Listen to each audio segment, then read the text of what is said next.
A new year upon us, the college golf season back in action, spring campaign underway. A lot of teams getting ready to make a run to Greyhawk for a national championship. And with all that, that means college golf talk back in 2023. Steve Burkowski, Brentley Romine with you. Brentley, it seems like it's been a while. It actually has been a few months. Happy New Year. Hope the holidays were great. Family doing well. And we can sort of start doing the math. I think 4 months from now, we're going to know a national championship for the women. We're not far away. It gets exciting. It is good to hear your voice, Burko. It's very good. I'm at the PGA show. Actually, we can tell by my background for those watching us on the video medium. But 2023. It's hard to believe the fall season came and went. There's some teams that look good, some teams that look not so good. But we're going to see what they're all about as we get into this next few months. So I'm excited. I'm always excited. It's just never a dull moment in college golf. I never get tired of it. I know you're the same way. And hopefully when I'm old and gray, I'll be able to think the same way. Oh, so you're telling me that I'm old and gray. That was what I took from that. I intentionally didn't say your name, Burko. Yeah. Some of our more dogged college golf reporters like Lance Ringler. Oh, gotcha covered. A lot going on, though, sort of during the offseason, if you will. Mateo Fernández de Oliveira, a huge victory at the Latin America Amateur Championship. And speaking of Mateo, kind enough to join us, the standout for the University of Arkansas. Always good to see you, my friend. A week or two removed from a monumental victory. What has it been like the past 10 days or so for you? Hi, Steve. Hi, Brentley. Thank you guys for having me. As you said, last couple of days have been kind of a roller coaster. I've been all over the place, and it feels good. It feels good. It was a huge week for me, for us Latin Americans. We have a lot on the line during that week, so finally getting it done, it felt really good for me. You were in the mix a year ago, had a great chance to win. What type of pressure is there for you to represent your school, represent your country, come away with a win, and know how much that comes along with that victory? Well, there's a lot on the line. So, I think every single player in that field who's winning that week, it's a life-changing moment for him. So it was for me. I think my schedule changed a little bit now. So, I'm looking forward to a great year. Now, your victory, Mateo, gets you into some pretty cool things in the Masters, the U.S. Open, the Open Championship. How are you going to prepare these next few months, for those three big events? Well, I think each of them require a different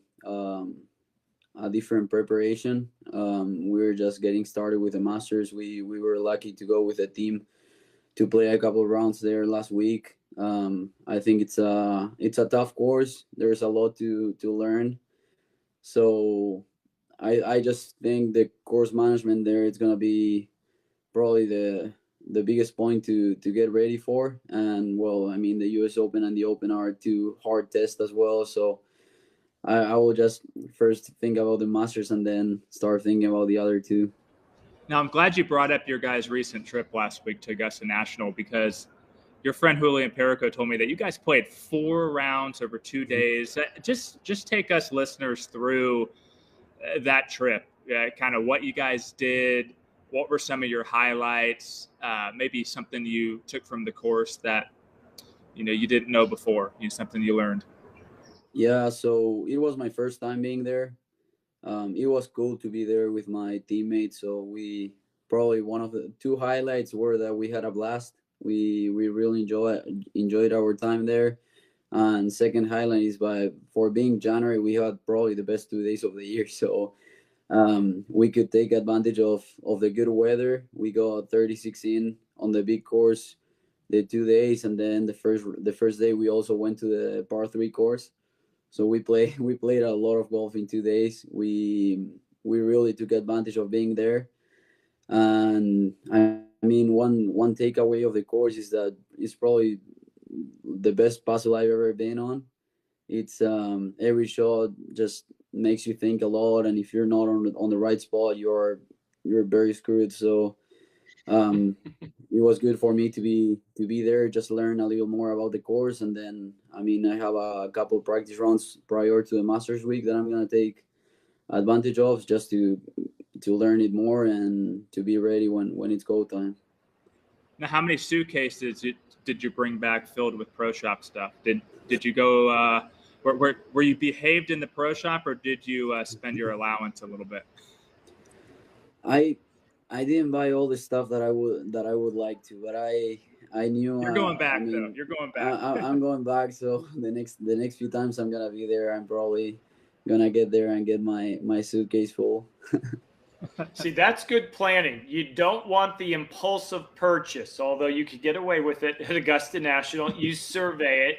You maybe have a little dialogue with friends and family, say options A or B, because as we know, no cell phones on the property. So it's not like you can necessarily FaceTime or take a picture. So that is smart. I'm going to give you a tip of the cap to you there, Mateo. I'm intrigued with the three majors that, as you said, you're going to prepare for. But you're also part of the Arkansas Razorback team. Where do you think the challenges will be for you to balance major championships, but also know you've got a group of guys counting on you to sort of try to jumpstart this team in the spring? Yeah, I mean, the last week and a half after winning the LAC, it's been I mean I had a lot of phone calls, messages, emails, whatever about winning the Latin American Am, but at the same time I'm just trying to keep myself present, and I know I still have one semester more to go. There's a lot to work on.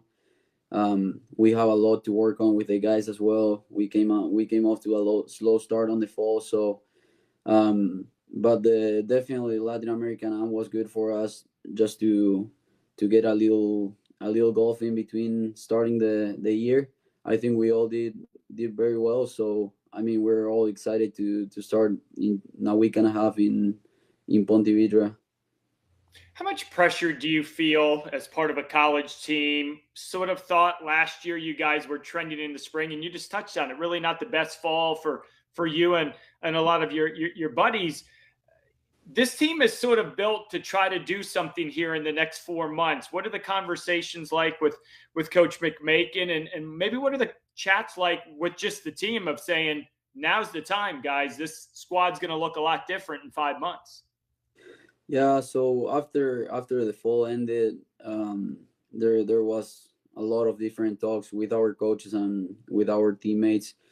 We all agree on that we need to work a lot to get to where we want to be. So I think in the off season we all did a great work, just getting the group together and working on some golf stuff that we were not playing as good as we wanted. So, but I think our main goal is just to be all together, trying to get to reach the same goal, which is give ourselves a chance at the national championship in May. Now you're 15th in PGA Tour U. As of right now, you would have status on PGA Tour Latino America and PGA Tour Canada.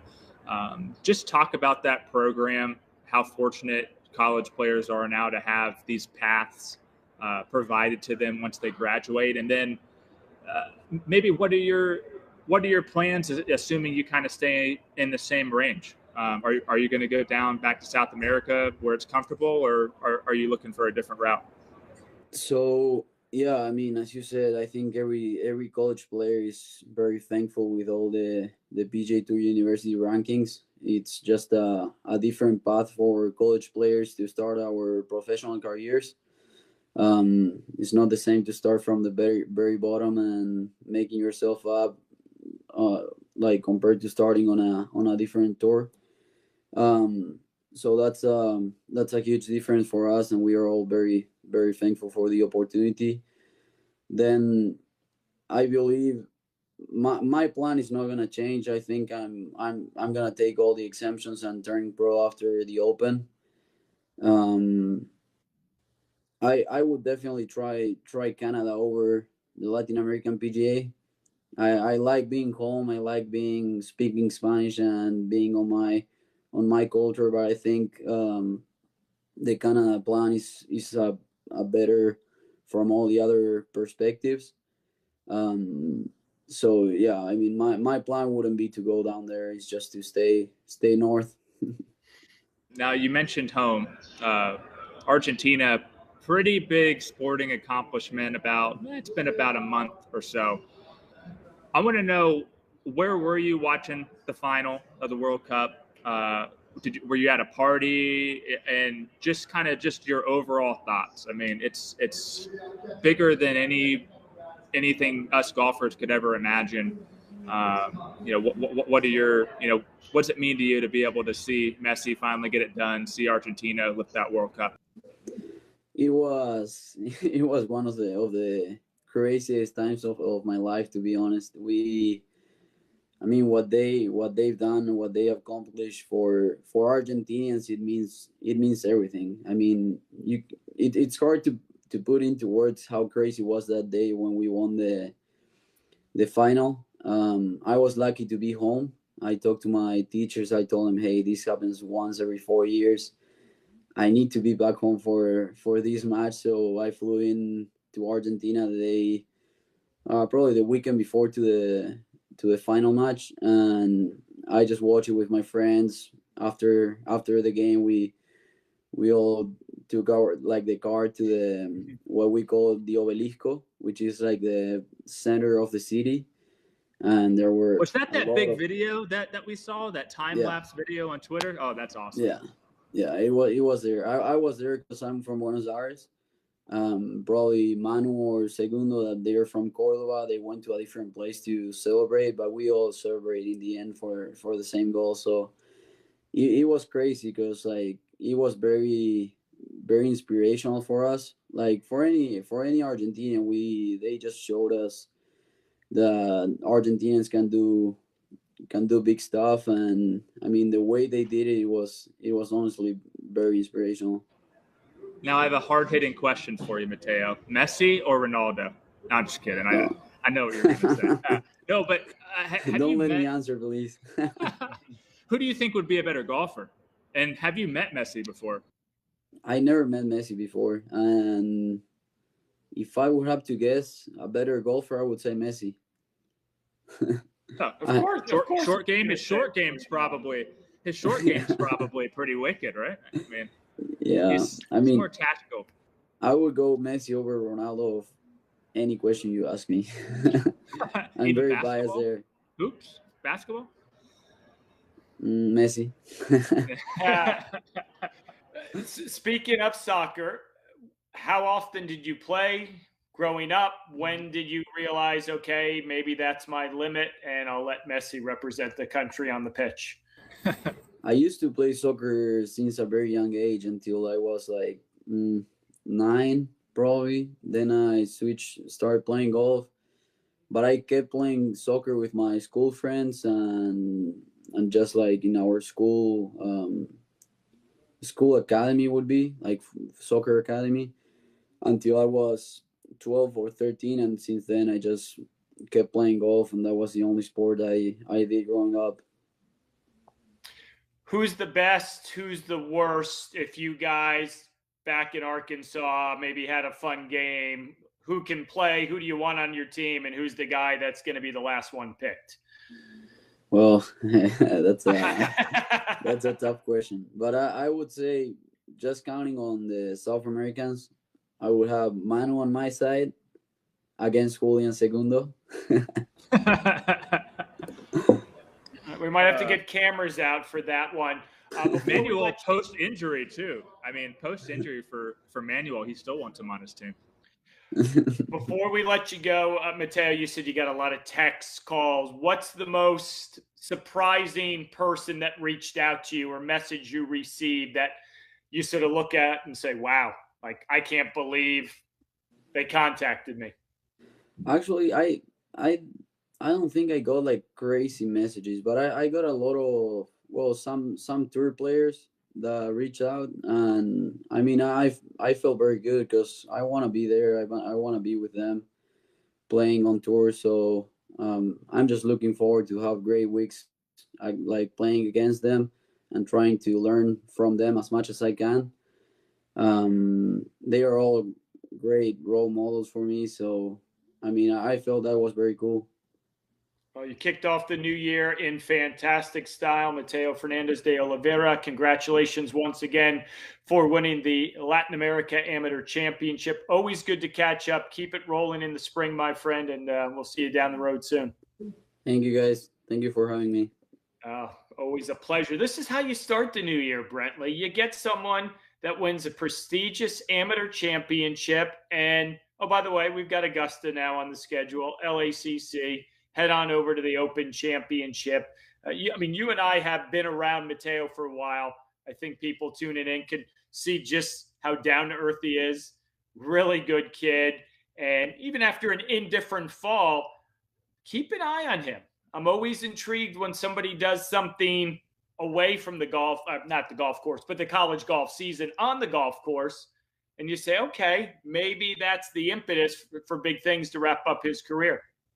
Yeah, I wonder just if that World Cup victory may have given him just that little extra boost, because the way he played in the fall and then the way he played at the LAC and watching all 4 rounds on television. And I mean, he put the pedal down, and I know it got to 2 shots, 3 shots on Sunday, kind of early on the back 9, but I mean, gosh, there was just no part of his game that really looked off. His short game, as we know, is one of the best in college golf, and that was just a dominant performance, and it's going to be impressive. I mean, we're going to have quite the crop of amateurs at Augusta National this year, Burko. I'm going to have Sam Bennett, Gordon Sargent, Mateo.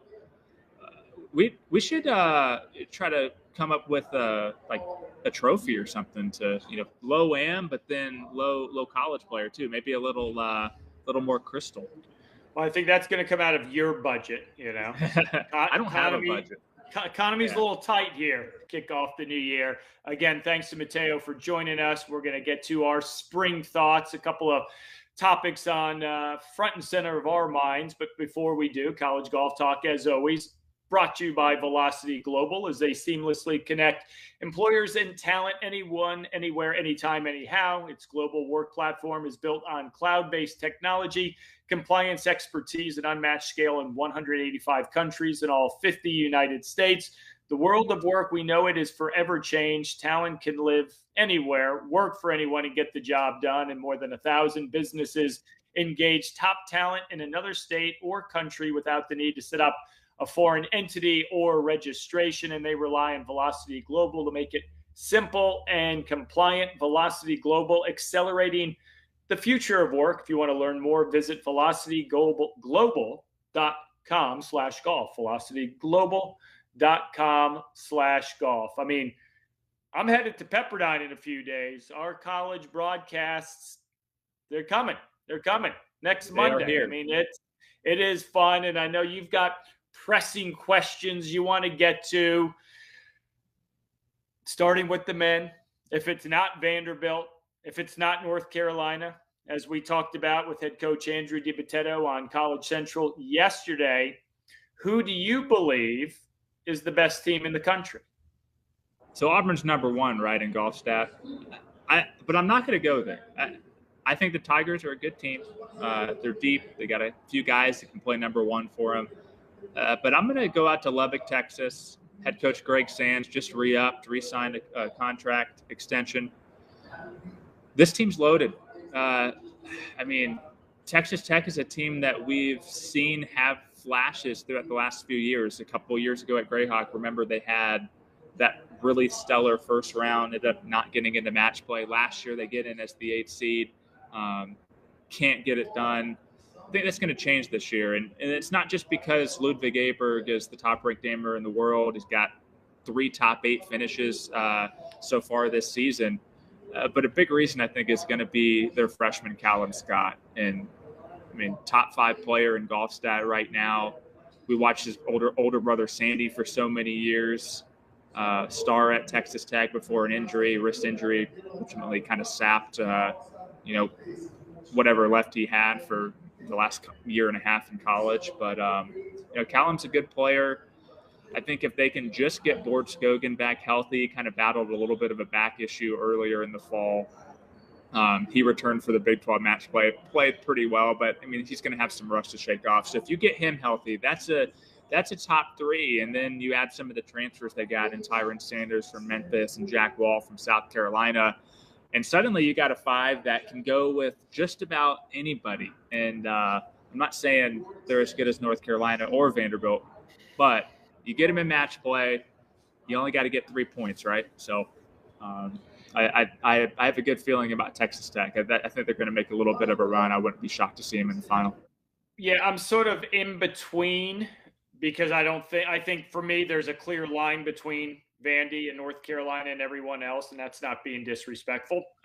That's how I see it. But if you're gonna throw it at me and I got to give you something, keep an eye on Stanford. Notorious to be very slow in the fall, pick it up in the spring.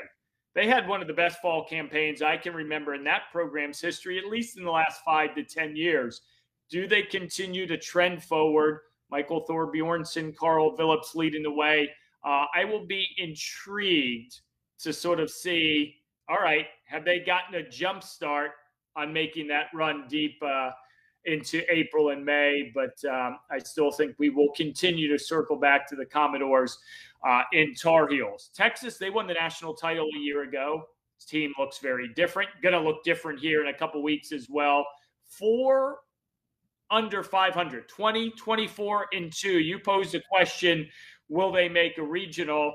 And I answer with 3 question marks. It's going to depend on what the new faces do there because they play a great schedule.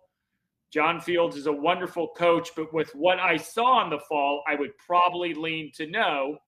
But again, there's going to be some different faces.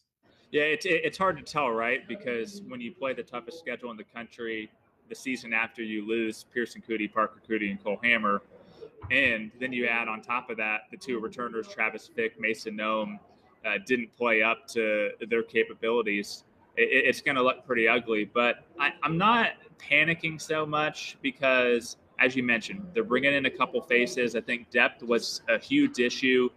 They basically had 5 guys, maybe 6 a stretch in the fall, but you add Tommy Morrison and Brian Stark to the mix. And if nothing else, it makes the competition better at home, right? It's very rare, I think, Texas last year being kind of the exception to the rule that you get a team without depth, kind of the same 5, or there's really no threat of any of those guys missing out on the lineup. It's very rare to see those teams actually win it all at the end of the day. You always see the teams that have kind of that battle back home and guys kind of getting their feelings hurt a little bit because they don't qualify 1 event or 2 events. And so if Vanderbilt is the team that has all those pieces, then I think Texas right now is the team that kind of wants to get there. And I know a lot of people are bullish on Tommy Morrison.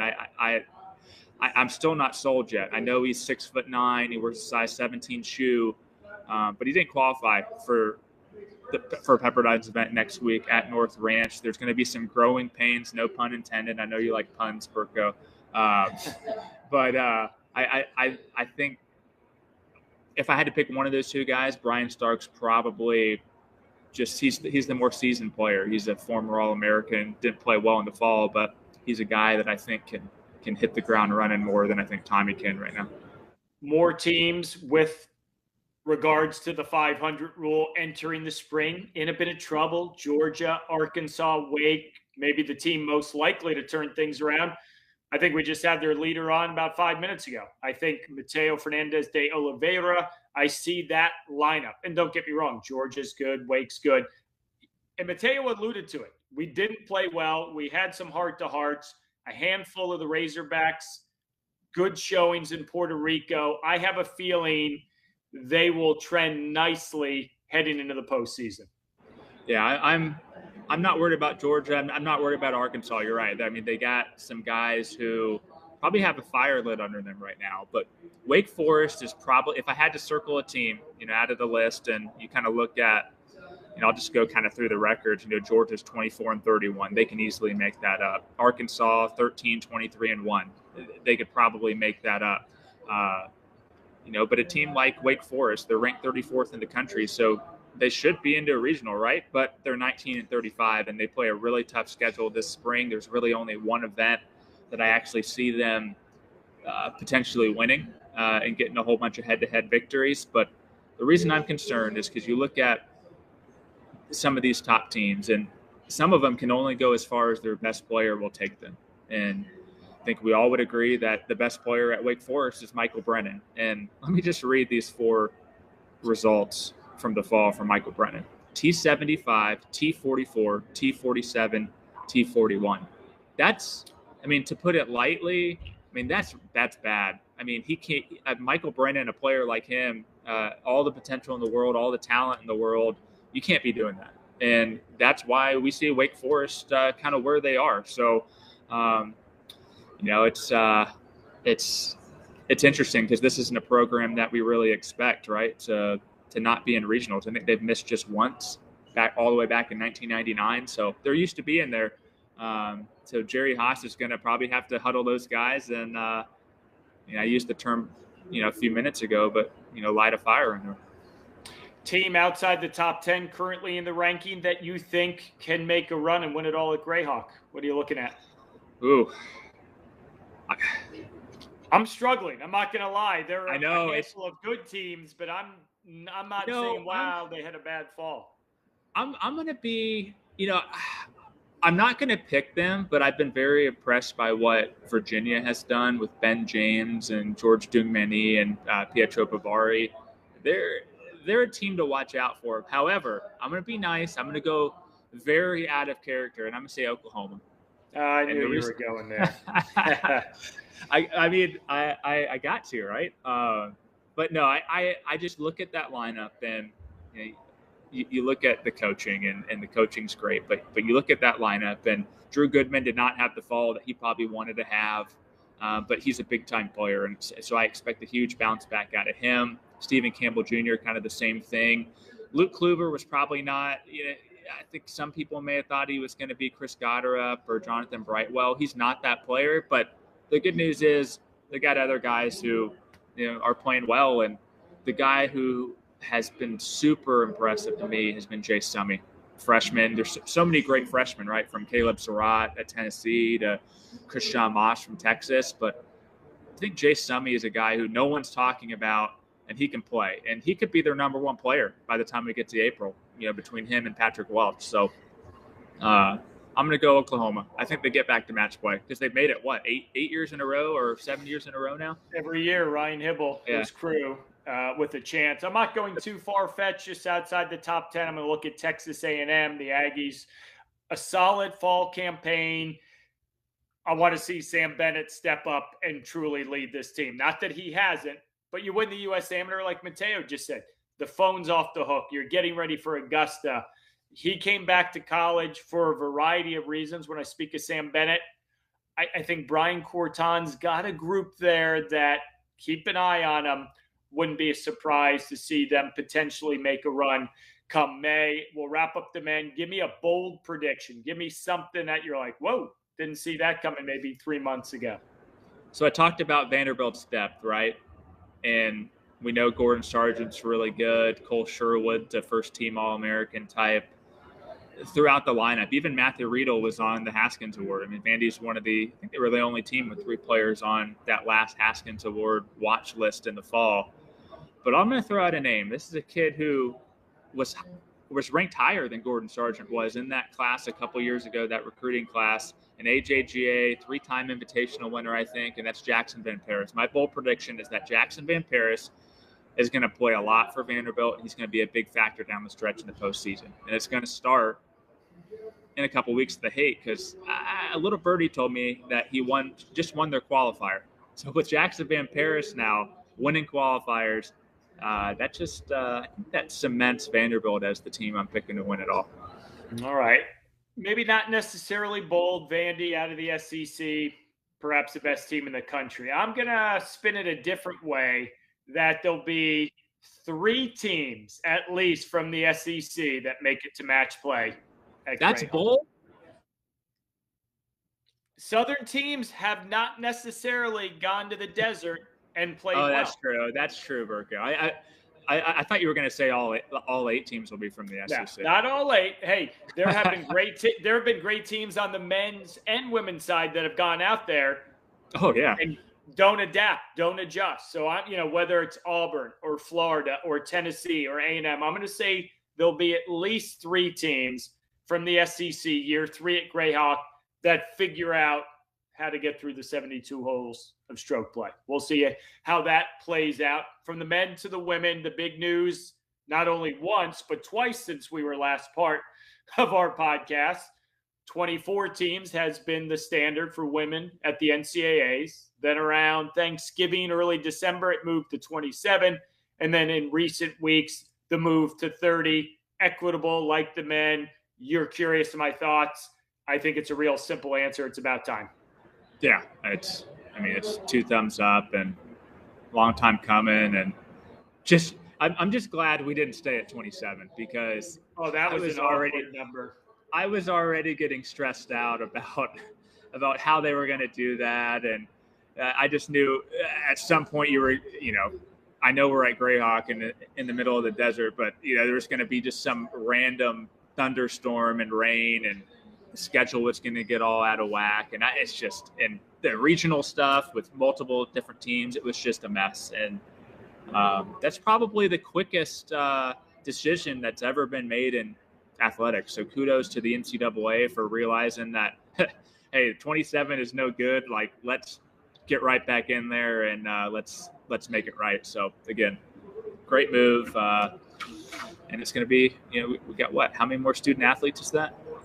The total field will be 156 because they've dropped the individuals from 12 to 6 on non-qualifying teams. You're right, because I think of the Bo Hostler rule. Oregon 2016, boom, substitutions allowed. This one was quicker than that. This one was quicker than the Bo Hostler thing. So it can be done. Good to see. Stanford, number 1, Wake Forest, 1A or 2. You throw out the fact that San Jose State, the best team in the country, not named the Cardinal or Demon Deacons. And I'm going to go back to what we had with Paige McKenzie on College Central yesterday. She crunched the stroke averages, the scoring averages of the players for the Spartans who lost their best player last year from a year ago. Everyone has improved. And I'm not talking a quarter of a shot like – there are some in the starting 5 that are 2, 3, 3.5 strokes better than they were a year ago. So I maybe thought, hey, this was a nice 1-year story. San Jose State, at least by the numbers, say they're a better team this year. Yeah, well, what was that? Luisa Carbone was like 3 shots better than she was last year, 3.5.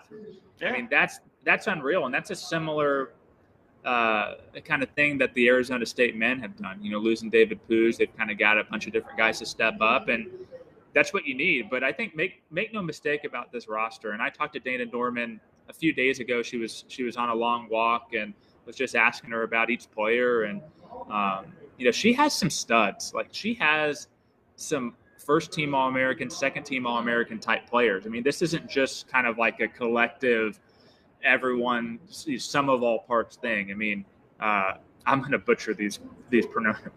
Don't be a hero. Don't be a hero. We'll just go. I mean, Arifal, Casa Arifal. Is that how you pronounce it? I believe it's Kaija. Yeah. And Antonio Malate. There you go. Did I get it? You did.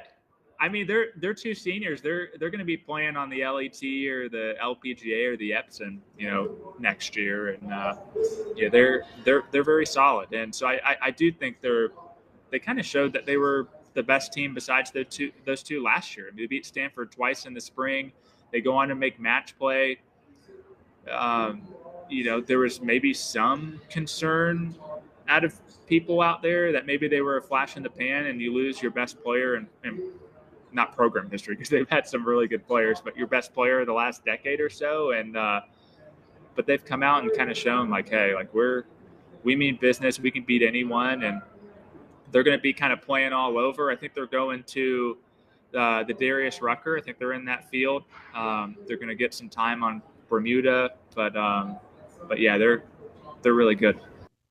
We did it for the men. We'll do it for the women. Team outside the top 10 that you think can win it all. And when you take a look at the ranking in terms of historical perspective, look at the teams not ranked inside the top 10 right now. UCLA, USC, Duke, Arizona State, Arizona, Auburn. I mean, those teams alone have won half of the national championships of the last 25 years, probably half, more than that. Yeah, more than half. How many does Arizona State have? What, you got 7 with them, 6 for Duke? Gosh, or is it 8 and 7? I was going to say, I think the total is the total like 23 total out of those 10? I mean, we're not going to sit here. USC's got 3. Yeah, it's those are historical programs. I'm going to go Auburn. Something about what Melissa Llewellyn has done. They're there. They're seemingly there. They're scrappy. They're talented. Played well at Eastlake. I don't know. We've seen them show up in big spots in regionals at NCAAs to make it to match play or take off a top seed like Texas at the Blessings. She's won a national title at Arizona State. Keep an eye on them in the spring. Yeah, they were really impressive at the Eastlake Cup, just really dominating that final match. And that's what they can do, right? When their back's against the wall, when they need to actually put a result in there. And they're called the Cardiac Cats for a reason. They deliver when it matters most. And but I'm not going to pick them because you did. I know my wife will kind of get mad at me, but because she went to Auburn. But I'm going to go. Did I say 11 through 25 or 11 through 20? You did. Real quickly, Arizona State, 8 national championships. Just because I wanted to. 3, 4, 5. You've got Duke with 7. So, I mean, those 2 teams alone basically have won almost half of them. That's unreal. I'm going to go 21st ranked team in the country, USC. I think we're still waiting on whether UCLA transfer Ty Akabani is going to be able to play in the spring after transferring from the Bruins. But if she's able to, I mean, that's just another player that can go out there and shoot 66, 67. And but again, I don't even think they really need her to do great things and to make match play and to make a run. And I think the job that Justin Silverstein has done and kind of the culture that he's built there after taking over for their former head coach, Andrew Gaston. He's one of the best coaches in the country for a reason, and he's got one of the best players too, Amari Avery. And she really, I mean, she was kind of up and down in the fall too. So that kind of explains going back to, you're only as good as your best player is. And that kind of explains maybe why they're outside the top 20 right now. But we know Amari, we know that, she's hungry to kind of make up for, what I said was an up and down fall. Right. And so she's going to win a few times, I think. And it's just a team that has a lot of question marks, but I think those could be easily answered. And there's a lot of untapped talent, I think, when we're talking about the Trojans. Someone that wins quite a lot more often than not, Rose Zhang. You throw out the idea of not will this be, but should this be Rose Zhang's last semester in college? A, I hope not.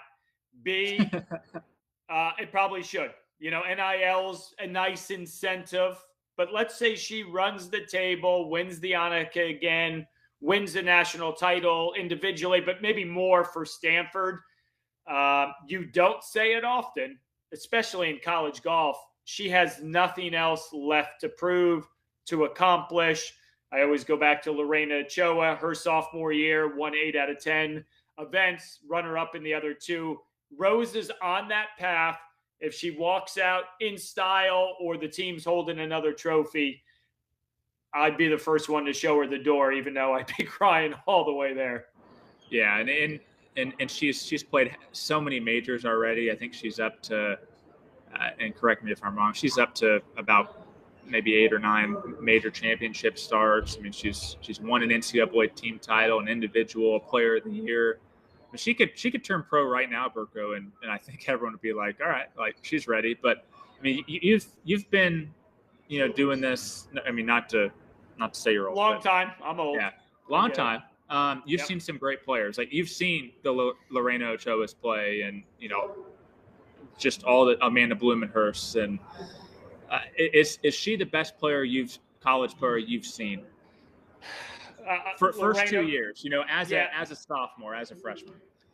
She's really close to what Lorena did. Now, let's say Rose wins 3-4 times in the spring, then I start having that conversation. You can argue 20 years ago, maybe the talent pool wasn't as deep. But I'm going to say it again.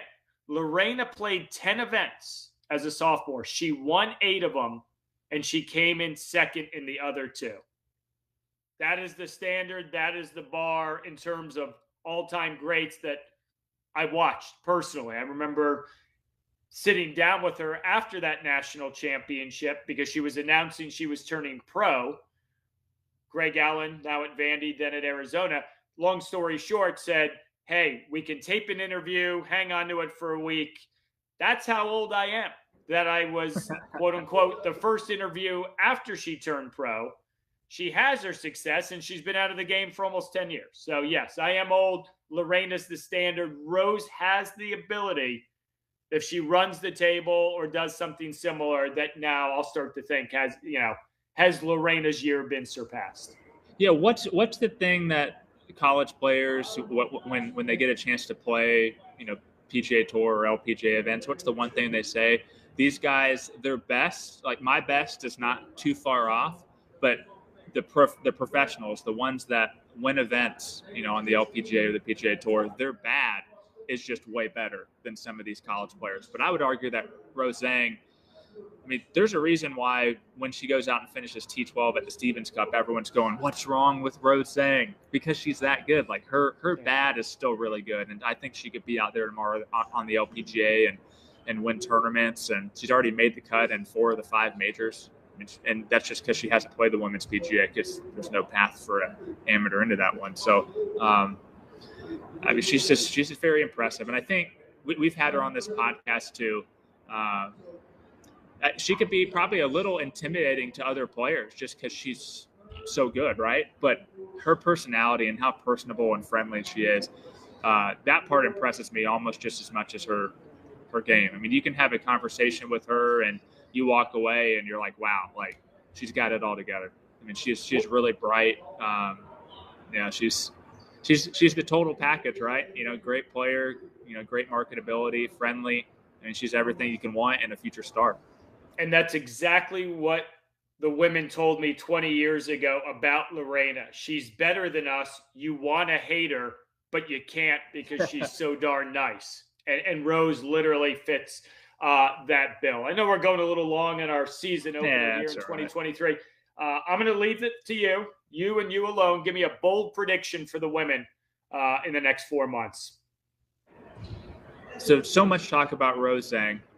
We kind of forget about another player who you could probably put her on the list of top 5 players of the last decade in women's college golf, and that's Ingrid Lindblad from LSU. As far as I know, she's still planning on coming back for an extra year next year. But my bold prediction is Ingrid Lindblad wins at least 4 times this spring. We'll see her at the Darius Rucker on our air. That's not her favorite golf course. Yeah, I think that was her worst finish last season. It's her worst 2 finishes of her college career, I think, or worst 3. So that's not her favorite, but throw that one out. I think that she wins at least 4 times, and I also think she wins the Augusta National Women's Amateur. Came so close. So close. Hard to argue. Go back to the Women's Open last year, Pine Needles. She's in the mix on the weekend. Yeah. Had a chance to win. So not surprising. I'll piggyback on that. Going to be fun to watch her, as you say, not easily forgettable, but when you keep talking Rose, Stanford, Wake Forest. Oh, by the way, maybe the second best player in college golf resides in Baton Rouge. Always fun to kick it off. Looking forward to a fun 4 months. Our thanks to Mateo Fernandez de Oliveira for joining us on this 2023 Lid Lifter on College Golf Talk. We'll do it again next week. For Brentley, I'm Burko. So long, everyone.